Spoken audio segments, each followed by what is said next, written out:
Du livre de l'Apocalypse au chapitre 1, versets 1 à 19. Révélation de Jésus-Christ à Saint Jean. Nous allons cette semaine lire un livre qui te paraît probablement très obscur et peut-être un peu terrifiant, l'Apocalypse.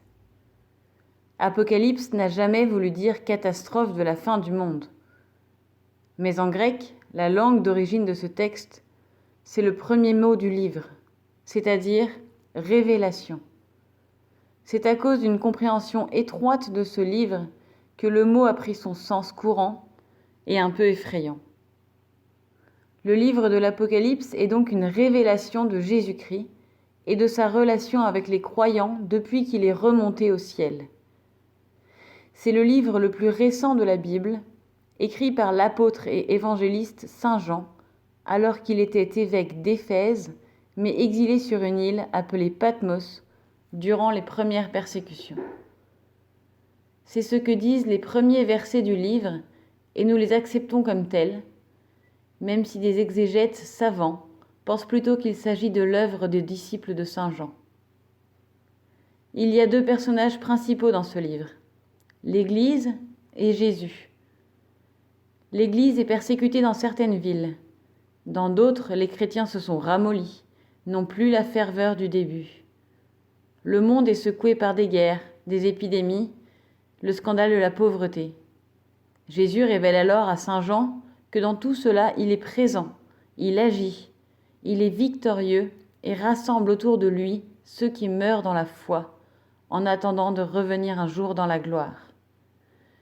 Il montre tout cela à travers des images grandioses, parfois effrayantes et parfois obscures. Mais cela n'est pas nouveau pour Jean et ses lecteurs, car, déjà dans l'Ancien Testament, les livres de Daniel ou de Zacharie, par exemple, contenaient de telles visions.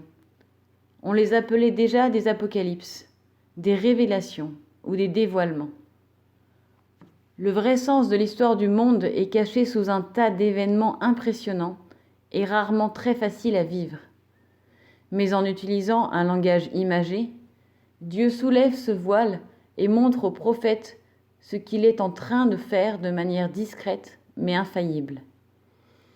L'Apocalypse ne parle pas seulement du dernier jour du monde, même si elle le fait aussi.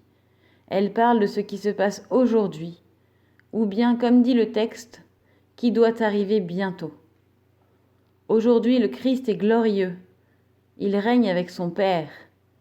Aujourd'hui, il prend auprès de lui tous ceux qui meurent dans la fidélité. Aujourd'hui, il écoute la prière de son Église et la protège. Ce faisant, il prépare son retour à la fin des temps, toutes choses que Jean va comprendre à travers les visions qu'il reçoit. Elle commence par cette apparition de Jésus dans sa gloire et un véritable chant de louange, une sorte de gloria que lui adresse Jean. Jésus lui dit qu'il s'adresse à son Église, et plus particulièrement aux 7 églises, c'est-à-dire aux 7 villes d'Asie mineure, dont Saint Jean a reçu la charge de la communauté chrétienne comme évêque. Nous vous invitons maintenant à prendre le temps de relire ce texte et à prier avec.